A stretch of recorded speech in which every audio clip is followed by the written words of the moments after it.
Welcome to ಆಧ್ವಾ academy. ಈ ಒಂದು ವಿಡಿಯೋದಲ್ಲಿ ನಾವು ಕರ್ನಾಟಕದಲ್ಲಿ ಜಾನ್ವರಿ 5ರಿಂದ ಜಾನ್ವರಿ 11ನೇ ತಾರೀಕಿನ ತನಕ ಎಕ್ಸ್ಕ್ಲೂಸಿವ್ ಆಗಿ ಕರ್ನಾಟಕದ ಕರೆಂಟ್ ಅಫೇರ್ಸ್ಗಳನ್ನ ನೋಡ್ಕೊಳ್ತಾ ಹೋಗೋಣ. ಸೊ ಇದು ಕೂಡ ನಾವು MCQ ಸೀರೀಸಲ್ಲಿ ನೋಡಿಕೊಂಡು ಎಕ್ಸ್ಪ್ಲನೇಷನ್ನ ಕೂಡ ತಿಳ್ಕೊಳ್ತಾ ಹೋಗೋಣ. ಮೊದಲನೆಯ question, which of the following novels by Na D'Souza were adapted into national award winning films?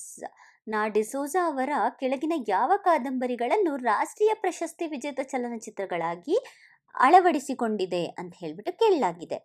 So ಫಸ್ಟ್ನೇ ಆಪ್ಷನ್ ಕಾಡಿನ ಬೆಂಕಿ ಮತ್ತು ದ್ವೀಪ, ಮುಖಜ್ಜಿಯ ಕನಸುಗಳು ಮತ್ತು ದ್ವೀಪ, ಪರ್ವ ಮತ್ತು ಕಾಡಿನ ಬೆಂಕಿ, ಚೋಮನದುಂಡಿ ಮತ್ತೆ ಮಂದ್ರ. ಸೊ ಇದಕ್ಕೆ ಸರಿಯಾದ ಉತ್ತರ ಬಂದ್ಬಿಟ್ಟು ಆಪ್ಷನ್ ಎ ಆಗುತ್ತೆ, ದಟ್ ಇಸ್ ಕಾಡಿನ ಬೆಂಕಿ ಮತ್ತೆ ದ್ವೀಪ. ಸೊ ಇಲ್ಲಿ ನಾ ಡಿಸೋಜಾ ಅವ್ರ ಬಗ್ಗೆ ಯಾಕೆ ಕರೆಂಟ್ ಅಫೇರ್ಸ್ ಅಲ್ಲಿ ಇದೆ ಅಂತ ಹೇಳಿದ್ರೆ, ಜಾನ್ವರಿ 5ನೇ ತಾರೀಕು ಇವರು ಸಾವನ್ನಪ್ತಾರೆ. ಅವರ 87ನೇ ವಯಸ್ಸಿನಲ್ಲಿ ಸಾವನ್ನಪ್ತಾರೆ ಮಂಗಳೂರಿನಲ್ಲಿ. ಅವರು ಹುಟ್ಟಿದ್ದು 1937ರಲ್ಲಿ ಜೂನ್ 6ನೇ ತಾರೀಕು. ನಿಜವಾದ ಹೆಸರು ಬಂದ್ಬಿಟ್ಟು ನಾ ಅಂತ ಹೇಳಿದ್ರೆ ನಾರ್ಬರ್ಟ್ ಡಿಸೋಜಾ ಅಂತ ಹೇಳ್ಬಿಟ್ಟು. ಇವರು ಹುಟ್ಟಿರೋದು ಸಾಗರ ಅಂದ್ರೆ ಶಿವಮೊಗ್ಗದಲ್ಲಿ. ಇನ್ನು ಅವ್ರ ಕೆರಿಯರ್ ನೋಡ್ಕೊಂಡ್ರೆ ಇವರೊಬ್ರು ಆಥರ್. ಸೊ ಕಾದಂಬರಿ ಕಾಡಿನ ಬೆಂಕಿ ಮತ್ತೆ ದ್ವೀಪ ಎರಡೂ ಕೂಡ ನ್ಯಾಷನಲ್ ಅವಾರ್ಡನ್ನು ಪಡೆದುಕೊಂಡಿದೆ. ಹಾಗೆಯೇ ಇವರಿಗೆ ಕನ್ನಡ ಸಾಹಿತ್ಯ ಅಕಾಡೆಮಿ ಪ್ರಶಸ್ತಿಯೂ ಕೂಡ ಸಿಕ್ಕಿದೆ. ಕನ್ನಡ ಸಾಹಿತ್ಯ ಅಕಾಡೆಮಿ ಪ್ರಶಸ್ತಿ 1993ರಲ್ಲಿ ಸಿಕ್ಕಿದೆ. ಹಾಗೆಯೇ ಕರ್ನಾಟಕ ರಾಜ್ಯೋತ್ಸವ ಅವಾರ್ಡ್ 1998ರಲ್ಲಿ ಪಡೆದುಕೊಂಡಿದ್ದಾರೆ. ಸೊ ಹಾಗಾಗಿ ಪರ್ಸನ್ಸ್ ಇನ್ ನ್ಯೂಸ್ ಅಂತ ಹೇಳ್ಬಿಟ್ಟು ನಮಗೆ ಕ್ವಶನ್ಸನ್ನು MCQ ರೀತಿಯಲ್ಲಿ ಸ್ಟೇಟ್ ಎಕ್ಸಾಮ್ಸಲ್ಲಿ ಕೇಳ್ತಾರೆ. ಗ್ರೂಪ್ B ಆಗಿರ್ಬೋದು, ಗ್ರೂಪ್ C ಆಗಿರ್ಬೋದು, STA FTA ಯಾವುದೇ ಎಕ್ಸಾಮ್ಸ್ ಆಗಿರ್ಬೋದು, ಕರೆಕ್ಟ್ ಅಲ್ಲ? ಅದರಲ್ಲಿ ಇವರ ಬಗ್ಗೆ ಕೂಡ ಕೇಳುವಂತಹ ಚಾನ್ಸಸ್ ಇರುತ್ತೆ. ಮುಂದಿನ ಪ್ರಶ್ನೆ, which other locations in Karnataka are set to receive Doppler weather radars besides Mangaluru? ಅಂದರೆ ಮಂಗಳೂರಿನ ಹೊರತಾಗಿ ಕರ್ನಾಟಕದ ಇತರ ಯಾವ ಸ್ಥಳಗಳು ಡಾಪ್ಲರ್ ಹವಾಮಾನ ರಡಾರ್ಗಳನ್ನು ಸ್ವೀಕರಿಸಲು ಸಿದ್ಧವಾಗಿವೆ ಅಂತ ಹೇಳ್ಬಿಟ್ಟು ಕ್ವಶನ್ ಇದೆ. ಇದ್ರ ಬಗ್ಗೆ ಡೀಟೇಲ್ಸ್ನ ನೋಡ್ಕೊಳ್ಳೋಣ. ಮೊದಲಿಗೆ ಯಾಕೆ ಡಾಪ್ಲರ್ ವೆದರ್ ರಾಡಾರ್ ನ್ಯೂಸಲ್ಲಿದೆ? ಯಾಕೆ ಅಂತ ಹೇಳಿದ್ರೆ ಕರ್ನಾಟಕದಲ್ಲಿ ಮೊದಲ ಬಾರಿಗೆ ಡಾಪ್ಲರ್ ವೆದರ್ ಫಾರ್ಕಾಸ್ಟ್ ಅನ್ನುವಂಥದ್ದನ್ನು ಮೊದಲ ಬಾರಿಗೆ ಮಂಗಳೂರಿನಲ್ಲಿ ಇನ್ಸ್ಟಾಲ್ನ ಮಾಡಲಾಗಿದೆ. ಸೊ ಇದನ್ನು ಫಸ್ಟಿಗೆ ಎಲ್ಲಿ ಇನ್ಸ್ಟಾಲ್ ಮಾಡ್ತಿದ್ದೀವಿ? ಮಂಗಳೂರಲ್ಲಿ ಇನ್ಸ್ಟಾಲ್ ಮಾಡ್ತಿದ್ದೀವಿ ಅಂತ ಗೊತ್ತಾಗಬೇಕು. ಯಾಕೆ ಇನ್ಸ್ಟಾಲ್ ಮಾಡ್ತಿದ್ದೀವಿ ಅಂತ ಹೇಳಿದ್ರೆ, ಎಲ್ಲಿ ರೈನ್ಫಾಲ್ ಜಾಸ್ತಿ ಆಗ್ತಿದೆ ಅಲ್ವಾ, ಆ ರೀಜನ್ಸಲ್ಲಿ ಪ್ರಾಪರ್ ಅಕ್ಯುರೇಟ್ ವೆದರ್ ಫಾರ್ಕಾಸ್ಟನ್ನು ಕೊಡಬೇಕು, ಅರ್ಲಿ ವಾರ್ನಿಂಗ್ನ ಪ್ರೊವೈಡ್ ಮಾಡೋದಕ್ಕೋಸ್ಕರ ಅನ್ನುವಂತಹ ರೀಸನ್ನು ಅಥವಾ ಒಬ್ಜೆಕ್ಟಿವ್ನ ಇಟ್ಕೊಂಡು ಈ ಡಾಪ್ಲರ್ ವೆದರ್ ಫಾರ್ಕಾಸ್ಟಿಂಗ್ನ ಡಾಪ್ಲರ್ ವೆದರ್ ರಾಡಾರನ್ನು ಇನ್ಸ್ಟಾಲ್ ಮಾಡ್ತಾ ಇದ್ದಾರೆ. ಸೊ ಎಲ್ಲೆಲ್ಲಿ ಅಂತ ಹೇಳಿದ್ರೆ ಆಗುಂಬೆ, ಹುಲಿಕಲ್, ತಲಕಾವೇರಿ, ಕೆರೆಕಟ್ಟೆ ಮತ್ತು ಭಾಗಮಂಡಲ, ಈ 5 ಪ್ಲೇಸಲ್ಲಿ ಇನ್ಸ್ಟಾಲ್ ಮಾಡಬೇಕು ಅಂತ ಹೇಳಿಬಿಟ್ಟು ಆಬ್ಜೆಕ್ಟಿವ್ನ ಇಟ್ಕೊಂಡಿದ್ದಾರೆ. ಅದರ ಜೊತೆಗೆ ಇಂಡಿಯನ್ ಮೆಟ್ರಲಾಜಿಕಲ್ ಡಿಪಾರ್ಟ್ಮೆಂಟು ಮಂಗಳೂರಲ್ಲಿ ಅಲ್ದಲೆ ಅದರಲ್ಲಿ ಬೇರೆ ಬೇರೆ ಪ್ಲೇಸಲ್ಲಿ ಕೂಡ ಡಾಪ್ಲರ್ ವೆದರ್ ರಾಡಾರ್ಸ್ಗಳನ್ನ ಇನ್ಸ್ಟಾಲ್ ಮಾಡಬೇಕು ಅಂತಿದೆ. ಪ್ಲೇಸಸ್ ಬಂದ್ಬಿಟ್ಟು ಧಾರವಾಡಲ್ಲಿ ಎಕ್ಸ್ ಬ್ಯಾಂಡ್ನ ಇನ್ಸ್ಟಾಲ್ ಮಾಡ್ತಿದ್ದಾರೆ. ಅದೇ ರೀತಿ ಹೊನ್ನಾವರದಲ್ಲಿ S ಬ್ಯಾಂಡ್, ಬಳ್ಳಾರಿಯಲ್ಲಿ C ಬ್ಯಾಂಡ್. ನಿಮಗೆ ಮ್ಯಾಚ್ ದ ಫಾಲೋಯಿಂಗ್ ಅಥವಾ ಸ್ಟೇಟ್ಮೆಂಟ್ಸಲ್ಲೂ ಕೂಡ ಎಕ್ಸ್ ಬ್ಯಾಂಡ್ ಧಾರವಾಡ ಮತ್ತು S band Honnavar, C band Ballari, ಈ ರೀತಿಯಲ್ಲೂ ಕೂಡ ಕೇಳೋ ಚಾನ್ಸಸ್ ಇರುತ್ತೆ. ಸೊ ಯಾವ್ಯಾವ ಬ್ಯಾಂಡ್ ಬಿಡ್ತು ಎಲ್ಲೆಲ್ಲಿ ಅನ್ನೋದು ನೆನಪಲ್ಲಿ ಇಟ್ಕೊಂಡಿರಿ. ಯೂಶಲಿ ಇದು ಹೇಗೆ ವರ್ಕ್ ಆಗುತ್ತೆ ಅಂತ ಹೇಳಿದ್ರೆ, ಡಾಪ್ಲರ್ ರ್ಯಾಡರು ರೇಡಿಯೋ ವೇವ್ಸ್ಗಳನ್ನ ಟ್ರ್ಯಾಕ್ ಮಾಡುತ್ತೆ. ಸೊ ಅದರದ್ದು ವೆಲಾಸಿಟಿ, ಡೈರೆಕ್ಷನು ಮತ್ತು ಪೊಟೆನ್ಷಿಯಲಿ ಇದನ್ನೆಲ್ಲದನ್ನು ಕೂಡ ನೋಡಿಬಿಟ್ಟು ಕೊನೆಗೆ ರಿಸಲ್ಟ್ ಕೊಡುತ್ತೆ ಯಾವ ರೀತಿ ವೆದರ್ ಚೇಂಜ್ ಆಗುತ್ತೆ ಅನ್ನೋದನ್ನು. ಹಾಗಾಗಿ ನೋಡ್ಕೊಂಡ್ವಿ ಎಲ್ಲೆಲ್ಲಿ ಅಂತ ಹೇಳ್ಬಿಟ್ಟು, ಎಲ್ಲೆಲ್ಲಿ ಇನ್ಸ್ಟಾಲ್ ಮಾಡ್ತಿರೋದು. ಇದಕ್ಕೆ ಸರಿಯಾದ ಉತ್ತರ ಏನು? ಧಾರವಾಡ, ಹೊನ್ನಾವರ ಮತ್ತು ಬಳ್ಳಾರಿ. ಆಪ್ಷನ್ 2 ಕರೆಕ್ಟ್ ಆದಂತಹ ಆನ್ಸರ್ ಆಗುತ್ತೆ. ಮುಂದಿನ ಪ್ರಶ್ನೆ, which organisation collaborate with Karnataka's forest department to develop the Garudakshi app? Garudakshi application ಅನ್ನು ಅಭಿವೃದ್ಧಿಪಡಿಸಲು ಯಾವ ಸಂಸ್ಥೆಯು ಕರ್ನಾಟಕದ ಅರಣ್ಯ ಇಲಾಖೆಯೊಂದಿಗೆ ಸಹಕರಿಸಿದೆ ಅಂತ ಹೇಳ್ಬಿಟ್ಟು ಕ್ವಶನ್ ಇದೆ. ಇದಕ್ಕೆ ಸರಿಯಾದ ಉತ್ತರ ಬಂದ್ಬಿಟ್ಟು wild life trust of India. ಓಕೆನಾ. ಇದರ ಜೊತೆಗೆ ಕರ್ನಾಟಕದ ಫಾರೆಸ್ಟ್ ಡಿಪಾರ್ಟ್ಮೆಂಟು ಗರುಡಾಕ್ಷಿ ಅನ್ನುವಂತಹ ಆ್ಯಪನ್ನು ಡೆವಲಪ್ ಮಾಡಿದೆ. ಗರುಡಾಕ್ಷಿ ಅನ್ನುವಂತಹ ಆ್ಯಪನ್ನು ಕರ್ನಾಟಕ ಗವರ್ಮೆಂಟು, ಅದರ ಜೊತೆಗೆ ನಾನು ಆಲ್ರೆಡಿ ಕ್ವಶನಲ್ಲಿ ನೋಡ್ಕೊಂಡ್ವಿ, that is wildlife trust, ಕರೆಕ್ಟಾ? ಎರಡು ಸೇರಿಬಿಟ್ಟು ಏನು ಮಾಡ್ತಾ ಇದೆ, ಗರುಡಾಕ್ಷಿ ಅನ್ನುವಂತಹ ಆ್ಯಪನ್ನು ಡೆವಲಪ್ ಮಾಡ್ತಾ ಇದ್ದಾರೆ. ಯಾವುದಕ್ಕೋಸ್ಕರ ಡೆವಲಪ್ ಮಾಡ್ತಾ ಇದ್ದಾರೆ? FIR ಕೇಸಸ್ಗಳನ್ನ ರಿಜಿಸ್ಟರ್ ಮಾಡೋದಕ್ಕೋಸ್ಕರ. ಯಾವುದು related FIR cases? Wild life ಮತ್ತು ಫಾರೆಸ್ಟ್ FIR ಕೇಸಸ್ಗಳನ್ನ. ಎಲ್ಲಿ ಇಂಪ್ಲಿಮೆಂಟ್ ಮಾಡಬೇಕು ಅಂತ ಅನ್ಕೋತಾ ಇದ್ದಾರೆ ಅಂತ ಕೂಡ ಎಕ್ಸಾಮಲ್ಲಿ ಕೇಳ್ತಾರೆ. Bengaluru urban, Bhadravati, Sirsi, Malemahadeshwara wild life sanctuary, ಈ ಡಿವಿಷನ್ಸಲ್ಲಿ ಇಂಪ್ಲಿಮೆಂಟ್ ಮಾಡಬೇಕು ಅನ್ನೋ ಅಂತಹ ಒಂದು ಡಿಸಿಷನ್ಸನ್ನು ತಗೊಬಂದಿದ್ದಾರೆ. ಸೊ ಒಮ್ಮೆ ಈ ಒಂದು ಸಾಫ್ಟ್ವೇರ್ ಡೆವಲಪ್ ಆದಮೇಲೆ ಇದರಲ್ಲಿ FIRನ ಫೈಲ್ ಮಾಡೋದು ಕಂಪಲ್ಸರಿ ಆಗುತ್ತೆ. ಹಾಗೆಯೇ ಕೆಲವೊಂದು ಸಿಚುವೇಶನ್ಸಲ್ಲಿ ಇದು ಕಂಪ್ಲೇಂಟ್ಸ್ ರಿಲೇಟೆಡ್ಡು ಅಥವಾ ಬೇರೆ ಬೇರೆ ರಿಪೋರ್ಟ್ಸ್ ರಿಲೇಟೆಡ್ಡು ಫೈಲ್ ಫಾರ್ಮ್ಯಾಟ್ಸ್ಗಳನ್ನ ಆಟೋ ಜನ್ರೇಟ್ ಮಾಡಿಬಿಟ್ಟು ಕೊಡುತ್ತೆ. ಸೊ ಕಾಂಪೊನೆಂಟ್ಸ್ ಏನೇನು ಅಂತ ಹೇಳಿದ್ರೆ, ಈ ಸಾಫ್ಟ್ವೇರಲ್ಲಿ ಕಾಂಪೊನೆಂಟ್ಸ್ ಕೂಡ ಇದೆ. ಯಾವ್ಯಾವ ರೀತಿ ಕಾಂಪೊನೆಂಟ್ಸ್ ಅಂತ ಹೇಳಿದ್ರೆ, ಆನ್ಲೈನ್ ಫಾರೆಸ್ಟ್ ಅಫೆನ್ಸ್ ರಿಜಿಸ್ಟ್ರೇಷನ್ಸ್ನ ಮಾಡ್ಬೋದು. ಅದೇ ರೀತಿ ಇನ್ವೆಸ್ಟಿಗೇಷನ್ ಮಾಡ್ಯೂಲ್ ಯಾವ ಥರ ನಡೀತಾ ಇದೆ, ರಿಪೋರ್ಟ್ ಯಾವ ಥರ ಬರ್ತಾ ಇದೆ, ಮತ್ತು ಕನ್ಕ್ಲೂಷನ್ ಯಾವ ಥರ ಆಯಿತು, ಅನಾಲಿಟಿಕ್ಸ್ ಮಾಡ್ಯೂಲ್ಸ್ಗಳು ಯಾವ್ದ್ಯಾವುದು, ಇದೆಲ್ಲದೂ ಕೂಡ ಈ ಒಂದು ಸಾಫ್ಟ್ವೇರಿನ ಮಾಡ್ಯೂಲ್ ಆಗಿದೆ. Next, which policy of Sambhaji Maharaj is most closely associated with his Riyan ಅಂತ ಕೇಳಿದ್ದಾರೆ. ಸಂಭಾಜಿ ಮಹಾರಾಜರ ಯಾವ ನೀತಿಯು ಅವರ ಆಳ್ವಿಕೆಯೊಂದಿಗೆ ಹೆಚ್ಚು ನಿಕಟ ಸಂಬಂಧವನ್ನು ಹೊಂದಿದೆ ಅಂತ. ಇದಕ್ಕೆ ಸರಿಯಾದ ಉತ್ತರ ಬಂದ್ಬಿಟ್ಟು option 1, that is expansionist policies against the Mughals, ಅಂದರೆ ಮೊಘಲರ ವಿರುದ್ಧ ವಿಸ್ತರಣಾ ನೀತಿಗಳನ್ನ ತಗೊಂಬರೋದು. Option 1 is correct answer.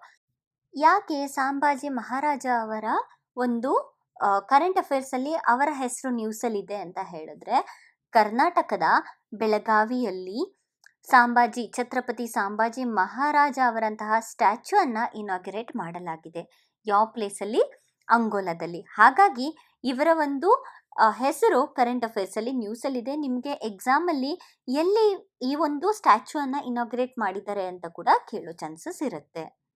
ಮುಂದಿನ ಪ್ರಶ್ನೆ, ಆರೋಗ್ಯ ಯೋಜನೆಗೆ KSRTC ನೌಕರರು ನೀಡಿದ ಮಾಸಿಕ ಕೊಡುಗೆ ಏನು? ಅಂದರೆ what is the monthly contribution made by KSRTC employee for the ಆರೋಗ್ಯ ಸ್ಕೀಮ್? ಆರೋಗ್ಯ ಸ್ಕೀಮಿಗೆ ಎಷ್ಟನ್ನ ಕಾಂಟ್ರಿಬ್ಯೂಷನ್ ಮಾಡ್ತಿದ್ದಾರೆ ಅಂತ ಹೇಳಿದ್ರೆ, 650 ರೂಪಾಯಿಯನ್ನು ಕಾಂಟ್ರಿಬ್ಯೂಷನ್ನ ಮಾಡ್ತಿದ್ದಾರೆ. 650 ರೂಪಾಯಿ ಪ್ರತಿ ತಿಂಗಳು ಅವರ ಸ್ಯಾಲರಿಯಿಂದ ಡಿಡಕ್ಟ್ ಆಗ್ತಿದೆ ಆರೋಗ್ಯ ಸ್ಕೀಮ್ ಅಂಡರಲ್ಲಿ. ಸೊ ಈ ಒಂದು ಕ್ವಶನ್ ಮೂಲಕ KSRTCಯ ಆರೋಗ್ಯ ಸ್ಕೀಮ್ ಅಂದರೆ ಏನು ಅಂತ ನೋಡ್ಕೊಳ್ಳೋಣ. KSRTC ಎಂಪ್ಲಾಯೀಸ್ಗೋಸ್ಕರನೇ ಈ ಒಂದು ಆರೋಗ್ಯ ಸ್ಕೀಮ್ ಅಂಡರಲ್ಲಿ ಕ್ಯಾಶ್ಲೆಸ್ ಟ್ರೀಟ್ಮೆಂಟ್ಸ್ಗಳನ್ನ ತಗೊಂಬರ್ತಾ ಇದೆ ಕರ್ನಾಟಕ ಗವರ್ಮೆಂಟು. ಟೋಟಲ್ 275 ಹಾಸ್ಪಿಟಲ್ಸಲ್ಲಿ ಈ ಒಂದು ಫೆಸಿಲಿಟಿಯನ್ನು ತಗೊಳ್ಬೋದಾಗತ್ತೆ, including private hospitals across Karnataka. ಈ ಜಿಲ್ಲೆಯಲ್ಲಿ ಮಾತ್ರ ಸಿಗುತ್ತೆ ಅಂತ ಏನಿಲ್ಲ, ಕರ್ನಾಟಕದ ಎಲ್ಲ ಜಿಲ್ಲೆಯಲ್ಲೂ ಕೂಡ 275 ಆಯ್ದ ಹಾಸ್ಪಿಟಲ್ಸ್ಗಳಲ್ಲಿ KSRTC ಎಂಪ್ಲಾಯೀಸ್ಗೋಸ್ಕರ ಕ್ಯಾಶ್ಲೆಸ್ ಟ್ರೀಟ್ಮೆಂಟ್ಸ್ಗಳನ್ನ ತಗೊಂಬರ್ತಾ ಇದ್ದಾರೆ. ಯಾವುದೇ ರೀತಿಯಾದಂತಹ ಕ್ಯಾಪ್ ಇಲ್ಲ ಫಂಡಿಂಗ್ಗೋಸ್ಕರ. ಎಕ್ಸ್ಪೆನ್ಸಸ್ ಎಷ್ಟಾದರೂ ಕೂಡ ಇರ್ಬೋದು, ಮ್ಯಾಕ್ಸಿಮಮ್ ಲಿಮಿಟ್ ಅಂತ ಇಲ್ಲ. ಹಾಗೆ ಕ್ವಶನಲ್ಲಿ ನಾವು ನೋಡ್ಕೊಂಡ್ರಿ 650 ರೂಪಾಯಿಯನ್ನು ಡಿಡಕ್ಟ್ ಮಾಡ್ತಾ ಇದ್ದಾರೆ ಮಂತ್ಲಿ ಸ್ಯಾಲ್ರಿಯಿಂದ. ಟೋಟಲ್ ಅಲೋಕೇಶನ್ ಎಷ್ಟಿದೆ? ಈ 20 ಕೋಟಿ ಟೋಟಲ್ ಅಲೋಕೇಶನ್ನು ಈ ಒಂದು ಸ್ಕೀಮ್ಸ್ ಅಂಡರಲ್ಲಿ ತಗೊಬಂದಿದ್ದಾರೆ. ಈ ಪ್ರಶ್ನೆ, what is the maximum treatment limit provided under the ESCOM health care scheme? ಇತ್ತೀಚೆಗೆ ಸ್ಕೀಮ್ ಫಾರ್ ಎನರ್ಜಿ ಡಿಪಾರ್ಟ್ಮೆಂಟ್ ಅನ್ನುವಂತಹ ಒಂದು ಸ್ಕೀಮನ್ನು ತಗೊಂಡ್ಬಂದಿದ್ದಾರೆ ಎಸ್ಕಾಂಗೋಸ್ಕರ. ಅದರಲ್ಲಿ ಎಷ್ಟು ಲಿಮಿಟನ್ನು ಪ್ರೊವೈಡ್ ಮಾಡಿದ್ದಾರೆ ಅಂತ ಹೇಳಿಬಿಟ್ಟು ಕೇಳಿದ್ದಾರೆ ಕ್ವಶನ್. ಉತ್ತರ ಬಂದ್ಬಿಟ್ಟು 5 lakh per employee. Scheme for energy department, especially ಎಸ್ಕಾಮ್ಸ್ಗೋಸ್ಕರ ನೆನಪಿರಬೇಕು. ಇದು ಎಲ್ಲ ಎಸ್ಕಾಂ ಎಂಪ್ಲಾಯೀಸ್ಗೆ ಕ್ಯಾಶ್ಲೆಸ್ ಮೆಡಿಕಲ್ ಟ್ರೀಟ್ಮೆಂಟನ್ನು ತಗೊಂಬರೋದು ಇದರ ಮೊದಲ ಉದ್ದೇಶವಾಗಿದೆ. ಎಸ್ಕಾಂ ಎಂಪ್ಲಾಯೀಸ್ ಮತ್ತೆ ಹೇಳ್ತಾ ಇದ್ದೀನಿ, ನೆನ್ಪಿಡ್ಕೋಬೇಕು. ಇದಕ್ಕಿಂತ ಮುಂಚೆ ಈ ಒಂದು ಸ್ಕೀಮಲ್ಲಿ ಬರೀ ಚಾಮುಂಡೇಶ್ವರಿ ಎಲೆಕ್ಟ್ರಿಕಲ್ ಸಪ್ಲೈ ಕಾರ್ಪೊರೇಷನ್ ಅಂದರೆ ಚೆಸ್ಕಾಮ್ ಅಂತ ಹೇಳಿ ಕರಿತೀವಿ, ಇವರನ್ನ ಮಾತ್ರ ತಗೊಂಡಿದ್ರು. ಅಂದರೆ ಈ ಸ್ಟಾಫ್ಗಳನ್ನ ಮಾತ್ರ ಇನ್ಕ್ಲೂಡ್ ಮಾಡಿದ್ರು. ಇವಾಗ ಎಸ್ಕಾಮ್ ಅವ್ರನ್ನು ಕೂಡ ತಗೊಂಡಿದ್ದಾರೆ. ಟೋಟಲ್ ಕವರೇಜು 5 ಲಕ್ಷ ಇರುತ್ತೆ.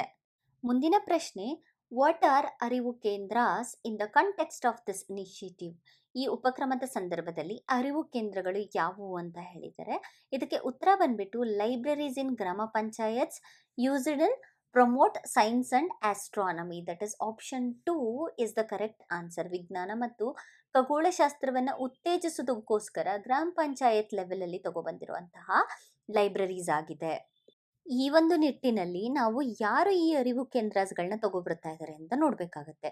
ಮೊದಲಿಗೆ RDPR department, that is rural development and Panchayat Raj department, along with that ಅಂದರೆ partnership with Indian institute of astrophysics, ಇಬ್ಬರು ಸೇರಿಬಿಟ್ಟು ಗ್ರಾಮ ಪಂಚಾಯತ್ ಲೆವೆಲಲ್ಲಿ ಅರಿವು ಕೇಂದ್ರಗಳನ್ನ ಅಂದರೆ ಗ್ರಾಮ ಪಂಚಾಯತ್ ಲೈಬ್ರರೀಸ್ಗಳನ್ನ ತಗೊಬರ್ತಾ ಇದ್ದಾರೆ.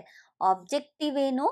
To promote astronomy education across Karnataka and also rural ಏರಿಯಾಸ್ನ ಫೋಕಸ್ ಮಾಡೋದು ಈ ಒಂದು ಪ್ರಾಜೆಕ್ಟಿನ ಮುಖ್ಯ ಉದ್ದೇಶ ಆಗಿದೆ. ಮುಂದಿನ ಪ್ರಶ್ನೆ, what material are high security registration plates made? High security registration ಪ್ಲೇಟನ್ನು ಯಾವ ವಸ್ತುಗಳಿಂದ ಮಾಡಲಾಗಿದೆ ಅಂತ ಹೇಳ್ಬಿಟ್ಟು ಉತ್ತರ ಬಂದ್ಬಿಟ್ಟು ಆಪ್ಷನ್ 3, ದಟ್ ಈಸ್ ಅಲ್ಯೂಮಿನಿಯಂ. ಇದು ಐ ಸೆಕ್ಯೂರಿಟಿ ರಿಜಿಸ್ಟ್ರೇಷನ್ ಪ್ಲೇಟ್ ಅಂದರೆ HSRP ಅಂತ ಹೇಳ್ಬಿಟ್ಟು ನ್ಯೂಸಲ್ಲಿ ತುಂಬ ವರ್ಷಗಳಿಂದ ನೋಡ್ತಾ ಇದ್ದೀವಿ, ಕರೆಕ್ಟ್ ಅಲ್ವಾ? ಇವಾಗ ಯಾಕೆ ನ್ಯೂಸಲ್ಲಿದೆ ಅಂತ ಹೇಳಿ ನೋಡೋಣ. ಇಲ್ಲಿ ಕಾಣಿಸ್ತಾ ಇದೆಯಲ್ಲ ಪಿಕ್ಚರಲ್ಲಿ, ಇದು ಐ ಸೆಕ್ಯೂರಿಟಿ ರಿಜಿಸ್ಟ್ರೇಷನ್ ಪ್ಲೇಟ್. ಅಂದರೆ ನಮ್ಮ ಇಂಡಿಯಾದು ಲೋಗೋ ಇರಬೇಕು, Ashoka Chakra, chromium based Ashoka Chakra symbol ಇರಬೇಕು, ಯುನಿಕ್ ಲೇಸರ್ ಎಚ್ಡ್ ಸೀರಿಯಲ್ ನಂಬರ್ಸ್ ಇರಬೇಕು, ಹಾಗೆ ಇದು HR ಅಂತ ಕರಿತಾ ಇದೀವಲ್ಲ ಅದು ಬಂದ್ಬಿಟ್ಟು ವೆಹಿಕಲ್ ರಿಜಿಸ್ಟರ್ ಆಗಿದ್ರೆ ಯಾವ ಸ್ಟೇಟಲ್ಲಿ ರಿಜಿಸ್ಟರ್ ಆಗಿದೆ ಅಂತ ತೋರಿಸುತ್ತೆ, ಆ್ಯಂಡ್ ದಿಸ್ ನಂಬರ್ ಯಾವ ಡಿಸ್ಟಿಕ್ಕಲ್ಲಿ ಆಗಿದೆ ಅಂತ ಹೇಳಿಬಿಟ್ಟು ತೋರಿಸುತ್ತೆ. ಹಾಗೆ ಈ ಒಂದು ಆಲ್ಫಾ ನ್ಯೂಮೆರಿಕ್ ಕಾಂಬಿನೇಷನ್ ಆಗಿರುವಂತಹ ನಂಬರ್ಸ್ಗಳನ್ನ ಅಥವಾ ಕೋಡ್ಗಳನ್ನ ಕೂಡ ಕೊಡಲಾಗುತ್ತೆ. ಅದು HSRP ರಿಲೇಟೆಡು. ಆದರೆ ಇವಾಗ ಯಾಕೆ ನ್ಯೂಸಲ್ಲಿದೆ? ಕರ್ನಾಟಕದಲ್ಲಿ ಇನ್ನೂ ಕೂಡ ಎಷ್ಟೋ ವೆಹಿಕಲ್ಸ್ಗಳು ಈ ಒಂದು ಐ ಸೆಕ್ಯೂರಿಟಿ ರಿಜಿಸ್ಟ್ರೇಷನ್ ಪ್ಲೇಟ್ಸ್ಗಳನ್ನ ಇನ್ಸ್ಟಾಲ್ ಮಾಡ್ಕೊಂಡಿಲ್ಲ. ಸೊ ಹಾಗಾಗಿ January 31, 2025 ತನಕ ಇದನ್ನು 6ನೇ ಬಾರಿಯಲ್ಲಿ ಎಕ್ಸ್ಟೆಂಡ್ನ ಮಾಡಲಾಗ್ತಿದೆ. ಹಾಗಾಗಿ ಇದು ನ್ಯೂಸಲ್ಲಿದೆ. ದಿನ ಪ್ರಶ್ನೆ, what is the primary aim of the national clean air programme? ಅಂದರೆ ನ್ಯಾಷನಲ್ ಕ್ಲೀನ್ ಏರ್ ಪ್ರೋಗ್ರಾಮ್ನ ಪ್ರಾಥಮಿಕ ಗುರಿ ಏನು ಅಂತ ಕೇಳ್ತಾ ಇದ್ದಾರೆ. ಇದಕ್ಕೆ ಉತ್ತರ ಬಂದ್ಬಿಟ್ಟು option 2, reducing PM 2.5 and PM 10 level by 20% to 30% by 2024 using 2017 as the base year. ಓಕೆನಾ? ಅಂದರೆ option 2 is the correct answer. ಯಾಕೆ ಇದು ನ್ಯೂಸಲ್ಲಿದೆ ಅಂತ ಹೇಳಿ ನೋಡೋಣ. ಯಾಕೆ ಅಂತ ಹೇಳಿದ್ರೆ, ಇತ್ತೀಚೆಗೆ ಮಡಿಕೇರಿಯನ್ನು ಕ್ಲೀನ್ ಏರ್ ಪ್ರೋಗ್ರಾಮ್ ಅಂಡರಲ್ಲಿ ರೆಕಗ್ನೈಸ್ನ ಮಾಡಲಾಗಿದೆ. ಅಂದರೆ ಮಡಿಕೇರಿಯಲ್ಲಿ ಸುಪೀರಿಯರ್ ಕ್ಲೀನ್ ಏರ್ ಕ್ವಾಲಿಟಿ ಸಿಗ್ತಾ ಇದೆ. One of the cleanest city in India ಅಂತ ಹೇಳಿಬಿಟ್ಟು ರೆಕಗ್ನೈಸ್ನ ಮಾಡಲಾಗ್ತಾ ಇದೆ. ಯಾರು ಈ ಒಂದು ರೆಕಗ್ನಿಷನ್ನ ಕೊಡ್ತಿದ್ದಾರೆ ಅಂತ ಹೇಳಿದ್ರೆ, ಇತ್ತೀಚೆಗೆ ಸೆಂಟ್ರಲ್ ಪೊಲ್ಯೂಷನ್ ಕಂಟ್ರೋಲ್ ಬೋರ್ಡ್ ಅಂದರೆ CPCB ಅಂತ ಏನು ಕರಿತಾ ಇದ್ದೀವಿ, ಅದು ಗುಡ್ ಏರ್ ಕ್ವಾಲಿಟಿ ಇಂಡೆಕ್ಸನ್ನು ಈ ಒಂದು ಸಿಟಿ ಅಚೀವ್ ಮಾಡಿದೆ ಅಂತ ಹೇಳಲಾಗಿದೆ. Madikeri cleanest air quality city in India. ಹಾಗೆಯೇ ಮೈಸೂರು 8th ರ್ಯಾಂಕಲ್ಲಿದೆ ಸ್ವಚ್ಛ ಸರ್ವೇಕ್ಷಣ್ ಅಭಿಯಾನ್ 2022 ಪ್ರಕಾರ. ಹಾಗೆ ಹುಬ್ಳಿ ಮತ್ತು ಧಾರವಾಡ ಮಾಡರೇಟ್ ಪರ್ಫಾರ್ಮೆನ್ಸಲ್ಲಿದೆ, ಅಂದರೆ 82ನೇ ರ್ಯಾಂಕಲ್ಲಿದೆ. ಬೆಂಗಳೂರು ಲೋ ಪರ್ಫಾರ್ಮೆನ್ಸ್ ಪೊಸಿಷನಲ್ಲಿದೆ. Next question, what is ham radio? ಇದಕ್ಕೆ ಕರೆಕ್ಟ್ ಆಗಿರುವಂತಹ ಉತ್ತರ ಬಂದ್ಬಿಟ್ಟು, ಅಂದರೆ ಹ್ಯಾಮ್ ರೇಡಿಯೋ ಅಂದರೆ ಏನು ಅಂತ ಕೇಳ್ತಾ ಇದ್ದಾರೆ. ಸರಿಯಾದ ಉತ್ತರ ಬಂದ್ಬಿಟ್ಟು option 2, a form of communication using radio frequency for non commercial purpose. ವಾಣಿಜ್ಯೇತರ ಉದ್ದೇಶಗಳಿಗಾಗಿ ರೇಡಿಯೋ ತರಂಗಗಳನ್ನು ಬಳಸುವ ಸಂವಹನದ ಒಂದು ರೂಪ ಅಂತ ಹೇಳಿ ಹೇಳಲಾಗ್ತದೆ. ಮುಖ್ಯ ಉದ್ದೇಶ ಏನು, ಹೇಗೆ ಇದನ್ನು ಡೆವಲಪ್ ಮಾಡ್ತಾರೆ ಅಂತ ಹೇಳಿದ್ರೆ, ಕರ್ನಾಟಕದಲ್ಲಿ ಒಟ್ಟು 20 ಡಿಜಿಟಲ್ ಮೊಬೈಲ್ ರೇಡಿಯೋ ಬೇಸ್ ಸ್ಟೇಷನ್ಸ್ಗಳನ್ನ ತಗೊಂಬರ್ತಾರೆ. ಸೊ ಇದನ್ನು ತಗೊಂಬರೋದ್ರಿಂದ ರೂರಲ್ ಏರಿಯಾದಲ್ಲಿರುವಂತಹ ಸ್ಕೂಲ್ಗಳಲ್ಲಿ ಕಮ್ಯುನಿಕೇಷನ್ ಸ್ಕಿಲ್ಸ್ಗಳನ್ನ ಜಾಸ್ತಿ ಮಾಡ್ತಾರೆ, ಹಾಗೆ ಪ್ರಾಕ್ಟಿಕಲ್ ನಾಲೆಡ್ಜ್ಗಳನ್ನ ಇಂಪ್ರೂವ್ ಮಾಡ್ತಾರೆ, ಅಂಡ್ ಸ್ಟೂಡೆಂಟ್ಸ್ಗಳಿಗೆ ಲರ್ನಿಂಗ್ ಆಪರ್ಚುನಿಟೀಸ್ ಈಸಿಯಾಗಿ ಸಿಗಲಿ ಅಂಡ್ ಸ್ಟೆಮ್ ಎಜುಕೇಷನ್ನ ನಾವು ಫಾಸ್ಟಾಗಿ ತಗೋಬರ್ಬೇಕು, ಎಲ್ಲರಿಗೂ ಕೂಡ ರೀಚ್ ಆಗೋ ಥರ ಮಾಡಬೇಕು ಅನ್ನೋದು ಈ ಒಂದು ಹ್ಯಾಮ್ ರೇಡಿಯೋ ಇನಿಷಿಯೇಟಿವ್ನ ಮುಖ್ಯ ಉದ್ದೇಶ ಆಗಿದೆ. ಮುಂದಿನ ಪ್ರಶ್ನೆ, ವಾಟ್ ಇಸ್ ಇ ಖಾತಾ? ಇ ಖಾತಾ ಎಂದರೇನು? ಇದನ್ನು ನಮಗೆ KS ಅಲ್ಲಿ ಕೂಡ ಕೇಳಿದ್ದಾರೆ ಕ್ವಶನ್, ಹೌದಾ? ಸೊ ಹಾಗಾಗಿ ಇದಕ್ಕೆ ಕರೆಕ್ಟ್ ಆಗಿರೋ ಉತ್ತರ ಬಂದ್ಬಿಟ್ಟು option 2, a digital version of the traditional khata certificate with comprehensive property details. ಸಮಗ್ರ ಆಸ್ತಿ ವಿವರಗಳೊಂದಿಗೆ ಸಾಂಪ್ರದಾಯಿಕ ಖಾತಾ ಪ್ರಮಾಣ ಪತ್ರದ ಡಿಜಿಟಲ್ ಆವೃತ್ತಿ, ದಟ್ ಇಸ್ ಆಪ್ಷನ್ 2.